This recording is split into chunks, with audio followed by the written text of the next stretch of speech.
आपका बहुत बहुत स्वागत है। वहीं पर दर्शकों, जिस तरह से अगर मैं बात करूं तो आज हमारे साथ फारूक जी हैं और फारूक जी हमारे साथ आए हुए हैं और साथ में शीतल सिंह बाली जी भी हैं।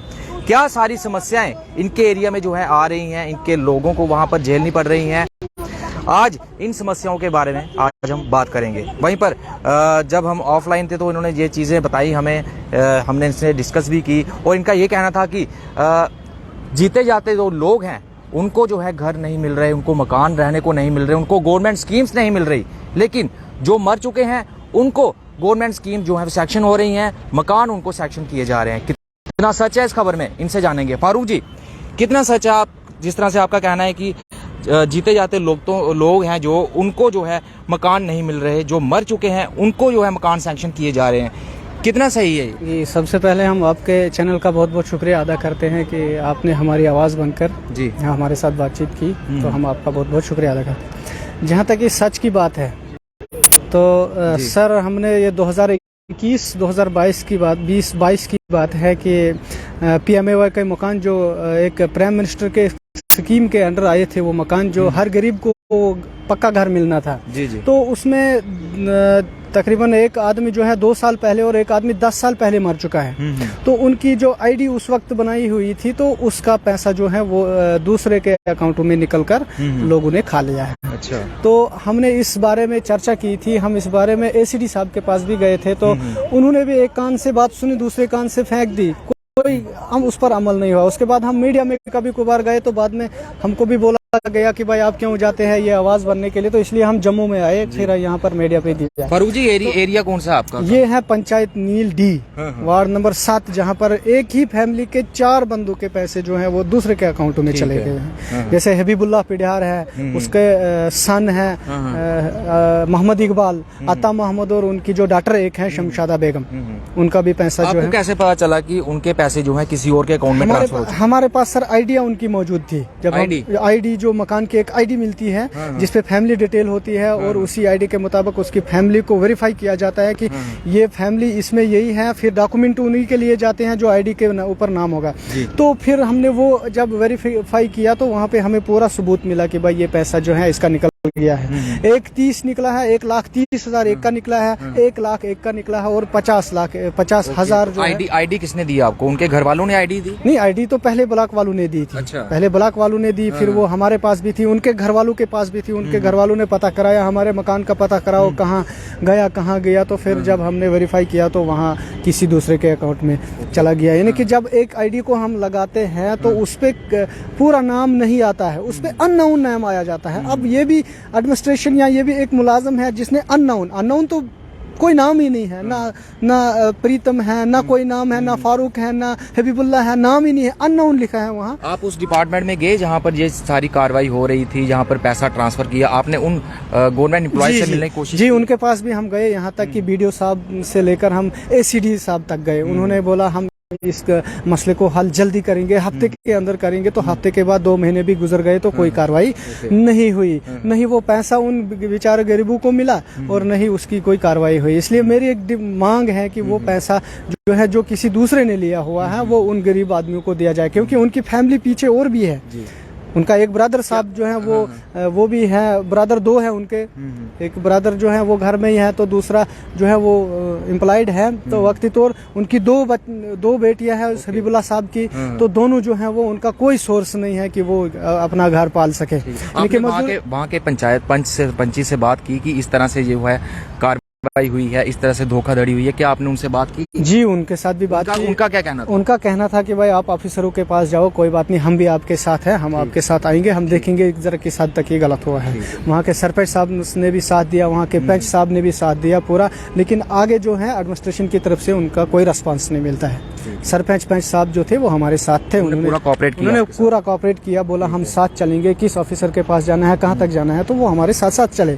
लेकिन आगे जो ऑफिसरों तक बात थी तो ऑफिसरों ने फिर उसको फाइल को में भी दबा कर रखा होगा, में भी हो सकता है उन तक कोई कमीशन पूछा होगा, इसलिए वो आगे कार्रवाई कर नहीं रहे हैं। तो वरना ऐसा तो होना चाहिए था। फिर मान लीजिए कि कल को जो पैसा है वापस नहीं आता है, तो आपके द्वारा आने वाले दिनों में क्या किया जाएगा, किस तरह से स्टेप उठाया जाएगा? अब क्योंकि आप एक सोशल एक्टिविस्ट हैं।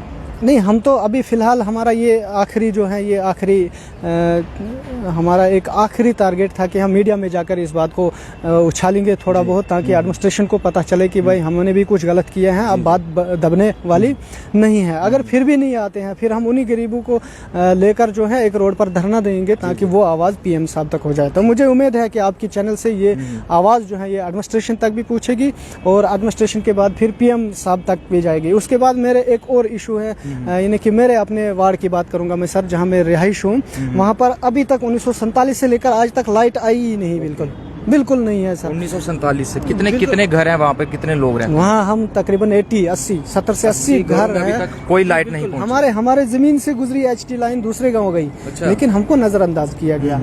उसके बाद हमने काफी ACD यानी कि एक्शन साहब के पास भी गए, उसके बाद DC साहब के पास भी गए। परसों मेरे एक्शन साहब से बात हुई, एक्शन साहब ने मुझे फोन पे कहा अभी भी 1 साल आपको लगेगा इस लाइट को जलाने में, अभी भी 1 साल का टारगेट दे रहे हैं। क्या पहाड़ी एरिया है जहाँ पर क्या कि वहाँ पर इस तरह की चीजें नहीं जा सकती बाकी जगहों पे लाइट है ना, मेरे लेफ्ट साइड भी है, राइट साइड भी मेरी लाइट जल रही है, लेकिन मुझे नहीं दिया जा रहा है। गाँव में लाइट बिल्कुल नहीं। और हमने एक्शन साहब से कहा, उसने कहा 1 साल और लगेगा आपको, 1 साल वेट करना है। तो वहाँ तो सर प्रॉब्लम ही प्रॉब्लम है। आज आप देखते हो कि मोबाइल के बगैर तो कोई कुछ भी हो वो मोबाइल पे ऑनलाइन ही होता है। मान लीजिए कि अभी भी लोग वहाँ पर जो है पुरानी जिंदगी जो है बसर कर रहे हैं, जैसे 40-50 साल पहले करते थे। जी बिल्कुल सेम, लाइट के बगैर है, बिल्कुल लाइट के बगैर। अभी हमारे साथ शीतल सिंह बाली जी भी हैं, इनसे भी बातचीत करेंगे। शीतल सिंह बाली जी, आपने इनकी बातें सुनी, किस तरह का ये कहना था कि लोगों के साथ जो है अब इस तरह से 47 के बाद बिजली वहाँ तक नहीं पहुंची इनके गांव में, और भी कई तरह से जो जिंदे लोग हैं उनको मकान नहीं मिल रहे, जो मरे हुए हैं उनको मकान दिए जा रहे हैं, उनको सैंक्शन की जा रही है गवर्नमेंट से जितनी भी सब्सिडी है। क्या कहना चाहेंगे आप? देखिए, सबसे पहले मैं न्यूज़ मिरर का धन्यवाद करता हूं, जो आप अपना कीमती वक्त निकाल कर हमारी प्रॉब्लम को सुनने के लिए आए। साथ में सभी आवाम को मेरा अस्सलाम वालेकुम, नमस्कार, सत श्री अकाल और आदाब। देखिए, जिस तरह से जो इन्होंने बात बताई कि वहाँ पर मरे हुए लोगों का जो पैसा निकाला गया है, और जो नीलडी पंचायत है, वार्ड नंबर 7 लदनी हाल, वहाँ पर लोगों को अभी भी इलेक्ट्रिसिटी नहीं है। वो बिना इलेक्ट्रिसिटी के कैसे रहेंगे? इवन जब मेरी भी एग्जीक्यूटिव इंजीनियर PDD डिपार्टमेंट से बात हुई, उनका ये कहना है कि अभी 2 साल लगेंगे। मैंने बोला 2 साल लगेंगे, फिर मैं प्रिंसिपल सेक्रेटरी से बात करता हूँ, बोलने लगा आपने जो करना है आप करो। वहाँ लाइट ही नहीं है, और मरे हुए पैसा कैसा वो निकाल सकते हैं? हबीबुल्ला जी जिनकी डेथ हो चुकी है, मोहम्मद इकबाल जी जिनकी डेथ हो चुकी है, उनका ये पैसा कैसे निकाल सकते हैं?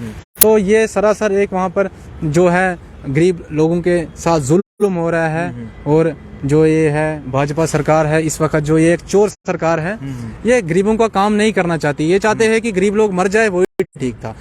वो गरीबी कम नहीं करेंगे, वो बोलेंगे गरीब मर जाए। गरीबों को मारने के लिए कभी एंटी एनक्रोचमेंट लाएंगे, कभी ये डेली वेजर्स का इशू लाएंगे।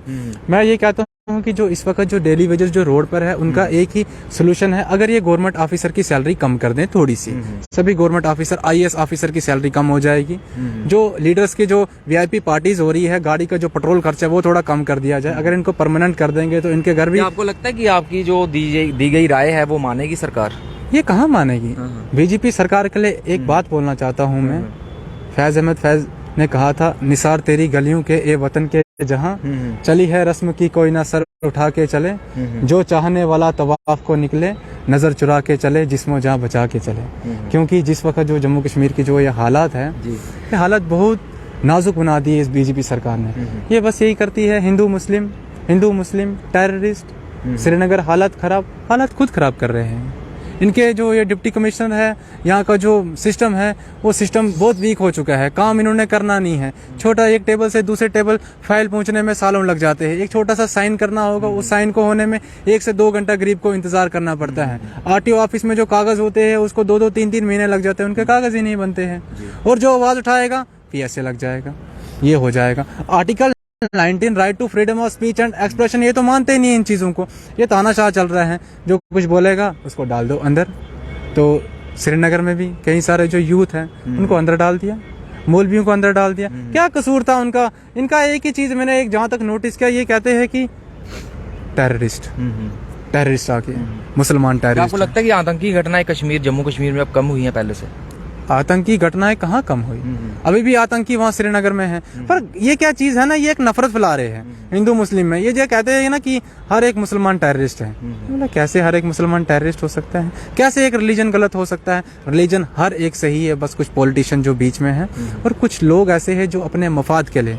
कैसे ये ड्रग्स पास हो रहे हैं? अगर इतनी स्ट्रिक्ट आर्मी है, रहा है, इंटेलिजेंस ब्यूरो है, तो कैसे ये ड्रग्स पास हो रहे हैं? बॉर्डर से कैसे क्रॉस हो रहे हैं? कैसे मिलिटेंट क्रॉस हो रहे हैं बॉर्डर से? चंद लोग जो मिले हुए हैं, चंद पैसों के लिए जो बिके हुए हैं, वो ये काम कर रहे हैं। बड़े बड़े पॉलिटिशियंस का हाथ है।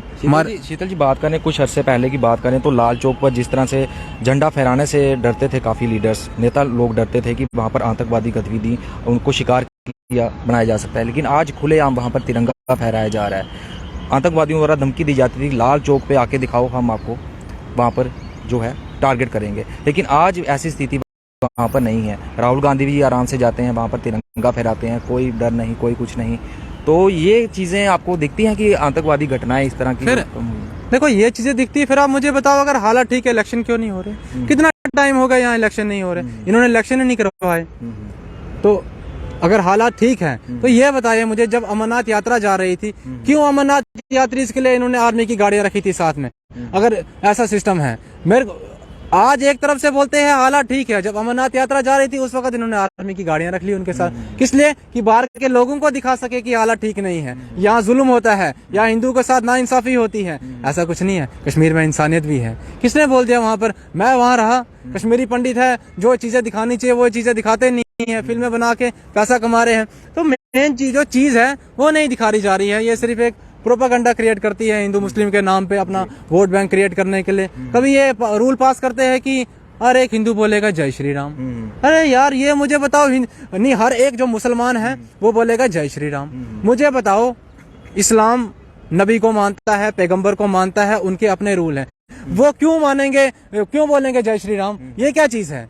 क्या रहने की यहाँ कोई फ्रीडम नहीं है? मैं यहाँ पर कोई ऐसा नहीं है कि मैं अपनी मर्जी से रह सकता हूँ, मेरा रिलीजन को कोई कुछ नहीं बोल सकता। कई बोलेंगे जय श्री राम, कई बोलेंगे भारत माता की जय। तो ये चीज मुझे बताओ कि वो हमेशा मुस्लिम पे क्यों अटैक करते हैं? क्यों कभी बोलते हैं कि भारत का झंडा लगाओ? ठीक है, भारत का झंडा जो दिल से लगा लेगा ठीक है, पर जो नहीं लगा रहा है तो उसको क्या मार देंगे? ये कहाँ का रूल है? शीतल जी, अपनी पार्टी क्या करेगी आने वाले दिनों में? आखिरी सवाल रहेगा, अपनी पार्टी से आप जुड़े हुए हैं, क्या स्टेप उठाएगी अपनी पार्टी इन सभी मुद्दों को खत्म करने के लिए, जिस तरह से जम्मू कश्मीर में हालात बने हुए हैं? क्या करने वाले? जम्मू कश्मीर अपनी पार्टी ऐसा करेगी, जितने भी जो यूथ जिनको डिटेन किया गया है, पीएसए लगे हुए हैं, उसमें जो हमारा लीगल सेल है वो सपोर्ट में है, वो सपोर्ट कर रहा है उन यूथ के साथ कि उनको एक चांस दिया जाए। क्योंकि देखो यूथ का माइंड वाश हो सकता है, पर एक चीज है, हर इंसान को एक मौका जिंदगी में मिलना चाहिए। साथ में हमने ये भी कहा कि 5,000 जो पेंशन है हम इंक्रीज करेंगे। अल्ताफ बुखारी साहब का वादा था। अल्ताफ बुखारी साहब ने ये भी बोला कि जो ये एंटी एनक्रोचमेंट है, हम बाहर वाले किसी को अलाउड नहीं करेंगे। उन्होंने बोला कि हमने कोई चूड़ियां नहीं पहन के रखी हुई है, हम किसी को अलाउड नहीं करेंगे यहाँ पर, क्योंकि ये जम्मू कश्मीर जो है ये महाराजा हरि सिंह जी का था। गवर्नमेंट का कब था? ये गवर्नमेंट का था ही नहीं। महाराजा हरि सिंह के बाद ये गवर्नमेंट के पास जम्मू कश्मीर गया, और आज कोई वारिस नहीं रहा। करण सिंह जी ने गवर्नमेंट को दे दिया, वो चीजें अलग है, उन्होंने दे दिया क्योंकि उनसे राजपाट संभाला नहीं गया। तो पर आज ये बीजेपी सरकार यहाँ पर हम लोगों के ऊपर जुल्म करेगी, ये तो बहुत ज्यादा गलत है। और हमारी अपनी पार्टी हर एक गरीब आदमी के साथ, हर एक मीडिया कर्मी के साथ खड़ी है, क्योंकि मीडिया कर्मी पर भी इस वक्त बहुत ज्यादा जुल्म हो रहा है, उनकी आवाज को दबाया जा रहा है, उन्हें डिटेन किया जा रहा है। हमारे रामबन में बहुत नाजुक हालत है, हर एक के साथ हमारी जम्मू कश्मीर अपनी पार्टी खड़ी है। बहुत बहुत धन्यवाद। बहुत बहुत शुक्रिया शीतल सिंह जी, हम हमारे साथ बात कर रहे थे, और जिस तरह से अपने गाँव की कंडीशन, फारूक अहमद भी हमारे साथ, उन्होंने अपने गाँव की कंडीशन बताई।